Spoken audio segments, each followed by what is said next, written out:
Opa, agora nós vamos falar de perispírito e princípio vital de novo, tá, gente? Etimológica falando, o peri vem em torno, latim espírito, alma, espírito designando o envoltório sutil e perene do espírito que possibilita sua interação com os meios espiritual e físico. É a forma pré-existente e sobrevivente do ser humano, sobre o qual se modela o envoltório carnal como uma veste dupla invisível constituída de matéria quintercenciada. Então nós vamos falar desse corpo fluídico, que é muito importante para o passe, porque o passe interage lá. Não é no corpo físico. Depois lá reflete no corpo físico. Então vamos lá, Deus Criador, princípio espiritual e matéria. Está vendo o fluido universal no meio dos dois? Apesar da matéria ser uma transformação do fluido, o fluido é o elemento que liga esses dois. E o perispírito, o fluido vital, vem disso aí, ó, do fluido universal. Tranquilo? Olha lá, a pureza, né? Você tem o início dele e o oposto, que é a matéria tangível. Variação de densidade de fluidos cósmicos. O fluido espiritual do planeta, a atmosfera espiritual do planeta, é proporcionada pelos pensamentos dos espíritos encarnados e desencarnados desse planeta. O espírito retira e forma seu perispírito dos fluidos espirituais do planeta, no nosso caso da Terra. O perispírito é uma condensação de fluido em todo o princípio inteligente de individualização. Então, por exemplo, o perispírito de uma pessoa que está no Júpiter é muito mais fluido do que o nosso, porque é um planeta muito... O Júpiter é um planeta bem mais superior do que o nosso, é um planeta feliz, né? Acho que é o mais evoluído do nosso sistema solar. Tá? Complexo. Então, você tem o espírito, que é uma chama, tá? O espírito, o perispírito, é uma condensação de fluido cósmico universal em torno de um foco de inteligência, que eu lembrei vocês, que ele vai se construindo desde a primeira interação do princípio inteligente com a matéria inorgânica, com o reino vegetal, com o reino animal, até ele se transformar no perispírito do reino hominal, tá? Então agora nós vamos ter mais um corpo lembrado do perispírito, que se o duplo etérico é o último corpo do perispírito encarnado, o corpo mental é o primeiro corpo do perispírito do desencarnado e do desencarnado. Tá? Então está lá, corpo físico, a alma, tem o perispírito, tá lá, o corpo mental, que está entre a alma e o perispírito, e tem o duplo etérico, que está entre o corpo físico e o perispírito. Consegue entender essas coisas? Vocês lembram no nosso lar, quando André Luiz sonha e vai desdobrado enquanto está a mãe dele? O que ficou no nosso lar quando ele foi lá para encontrar a mãe dela? Ficou o perispírito dele. Ele foi de que lá na mãe dele? Com o corpo mental dele. Alguns caminhos da doutrina espírita falam que é no corpo mental que está a memória. É ali que fica a memória de toda a nossa existência. Tranquilo, gente? Então lá, o espírito desencarnado, ele vai ter o perispírito, o corpo mental e o espírito. O encarnado, ele ganha o corpo físico e o duplo etéreo. Consegue distinguir bem essas duas situações, do encarnado e do desencarnado? Alguma dúvida? Corpo mental, isso é só um desenho para nos dar uma visão. Perispírito, transmite a vontade do espírito, recebe sensações do corpo, é moldável, se adequa aos mundos em que o espírito irá habitar, irradia-se para fora do corpo físico sob a forma de áurea, que é a parte mais externa, evolui junto com o espírito, se sutiliza na medida em que o espírito evolui. É engraçado que o orgulho e o egoísmo são sujeiras que impedem que o nosso espírito se irradie, porque o nosso perispírito é muito fosco. Humildade e caridade deixam o nosso perispírito mais translúcido, aí eu consigo me irradiar mais, né? Você lembra de Jacó, como é que Frederico, quando ele desencarna sem luz própria? Aí de repente chega uma menina de Luizinha, uma professora primária do interior que ama muito, ela tinha acabado de encarnar e era iluminada. Por quê? Porque ela já vivia a caridade e a humildade de maneira muito plena. E o Frederico, apesar de todo o bem que ele fez, dialogador, foi tesoureiro da FEB, e deixou uma grana para a FEB de herança. Foi todo o parque industrial gráfico da FEB foi feito por herança do Frederico. Dava muita doação, dava tudo, mas nós desencarnou sem luz, que nem todos nós. Por quê? Porque por mais que ele fazia, ainda não fez com o nível de amor e caridade que impediu o orgulho egoísta estar presente nele. A gente tem que trabalhar muito isso na gente. Funções do perispírito. Ele pode ter a função instrumental, organizadora, individualizadora, sustentadora e sede do centro de força. O perispírito é o elemento de ligação entre o espírito e o corpo físico e permite a interação do espírito entre os mundos espiritual e físico. Isso é a função instrumental. Trata-se do molde que determina as linhas morfológicas hereditárias do corpo físico. A função organizadora favorece o mecanismo de manifestação da lei e da causa e efeito. E tem mais. Você sabia que vocês trocam suas células todas de 7 em 7 anos? A sua cara não é a mesma. Todo dia você está morrendo células suas e células suas estão nascendo. É o seu perispírito que faz nascer a célula certa para o lugar certo, no momento certo, do jeitinho certo.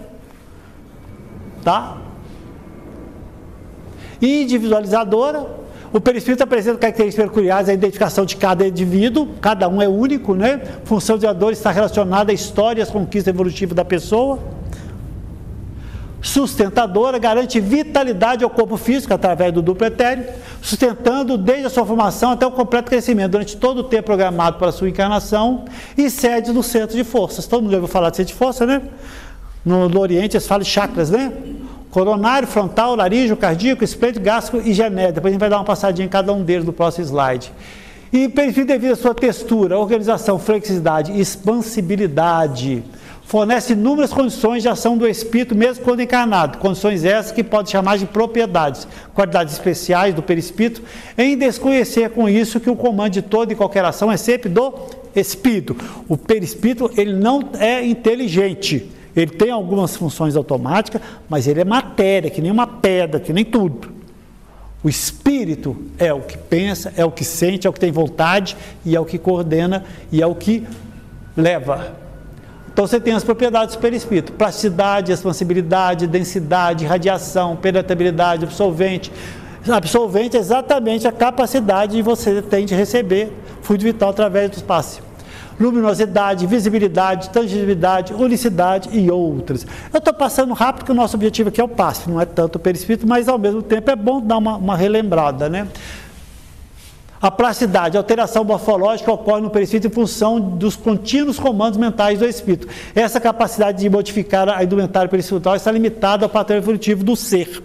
Então, o que acontece? Em libertação, tem uma pessoa que chega com muita dor de consciência, ela é julgada por Gregório, naquela cidade gregoriana, né? E ele chega, você é uma loba, ela se transforma realmente numa loba. Não que ela se transformou numa loba animal, mas ela pegou o formato da loba. O perispírito tem a capacidade de pegar, de estar com o formato que você quiser. A Maísa, uma palestrante da comunhão, falou para a mãe dela que toda vez que ela viu o pai dela desencarnado, ele estava com a idade de 30 anos. E ele falava que ele gostava muito de estar com essa idade, porque foi essa idade que ele conheceu a mulher dele. Então ele tinha a idade de 30 anos naquela cidade. Aí quando a mãe dela estava para desencarnar, pelo amor de Deus, para ele não aparecer, para ele me dar um tempo, para eu me melhorar, para mim também ter aquela idade. Então, dependendo do seu grau de evolutivo, você tem maior o poder dessa função dele, tá? Expansibilidade, né? Intrinsecamente indivisível, entretanto, conforme a sua condição, pode expandir-se, aumentando, inclusive, o campo de percepção. Permite o processo de emancipação da alma, desdobramento e doações fluídicas, não é verdade? Então, você consegue entrar em transe por causa dessa qualidade. Densidade, sendo agente da alma, o perispírito, ainda que de natureza etérea, não deixa de ser matéria, apresenta uma certa densidade, peso, pode ser medido, que se relaciona com o grau de evolução do ser. A densidade do seu peso específico é também sua luminosidade. Se não me engano, na antiga União Soviética, eles tinham um hospital que as camas eram todas em cima de balança, porque eles notavam que quando a pessoa desencarnava, havia um movimento mínimo de peso, que era exatamente o desligamento do perispírito. É engraçado como é que a nossa ciência tenta. E dizem que que a ciência vai ser através do perispírito que eles vão trazer o conhecimento científico dos pilares da doutrina espírita. Porque como ele é matéria, um dia ele vai haver uma instrumentação que vai percebê-lo, né? Quanto menor a densidade do perispírito, menor seu peso e maior a sua luminosidade. Pois não?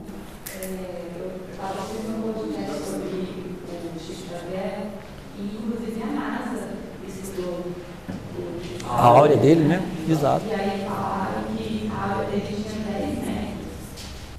Enquanto a nossa tem 10 centímetros. Então essa questão também da exposição? Não, isso aí já é a capacidade de luminosidade. Entendeu? Energética. Tá? O que acontece com a densidade? É exatamente o que não tem jeito da gente enganar Deus. Por quê? O que faz o perfil ser pesado? Orgulho e egoísmo. O que faz o perispírito ser leve? Humildade e caridade. Porque a humildade e caridade, ele diminui orgulho e egoísmo. O que é um espírito puro? Zero de orgulho e egoísmo. 100% de humildade e caridade. Então ele não tem praticamente, o perispírito quase que espiritualizou. Ele deve ter alguma coisa, né? Tranquilo? Penetrabilidade, a natureza etérea do perispírito permite o espírito ser presente às necessárias condições metais, atravessar qualquer barreira física, matéria nenhuma lhe opõe obstáculo. Eles atravessam todas como a luz atravessa corpos transparentes. Gente, existe um mundo espiritual cheio de desencarnado debaixo desse chão aqui, ó, que é as zonas abismais de caverna. Vocês já não estudaram isso? Não é verdade? A cidade gregoriana de libertação é debaixo do solo, né? Você falou isso aí, eu me lembro quando começou a passar aquele filme O Senhor dos Anéis, e eu fui levar. Aí quando o moço levanta ele, parece ser gente que tem o tamanho que eu, ele pega e chama as pessoas da terra e fala assim: eu pode fazer qualquer coisa do globo, eu só quero uma terra.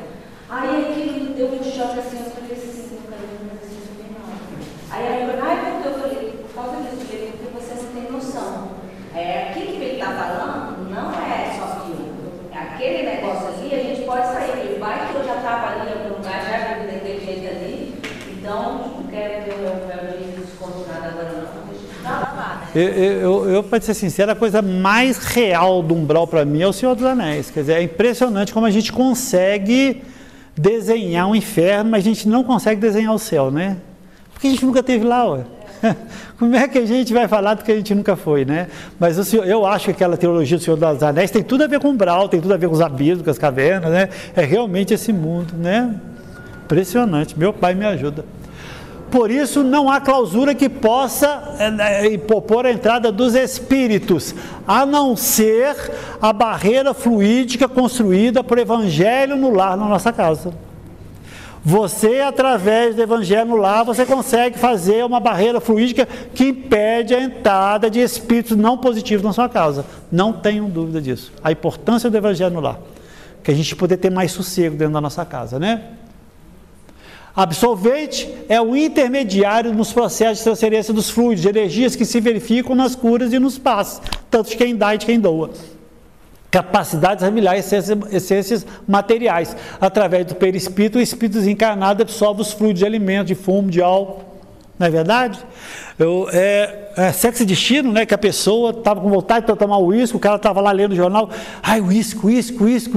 Aí ele chega lá, pega a dose de uísque, o espírito sacou para ele. Ele sente todo o aroma daquele uísque, né? Aí tinha um outro parceirão, que eram 2 espíritos que eram acompanhando. Ai, também quero, uísque. Ele vai lá, toma outra dologada de uísque, né?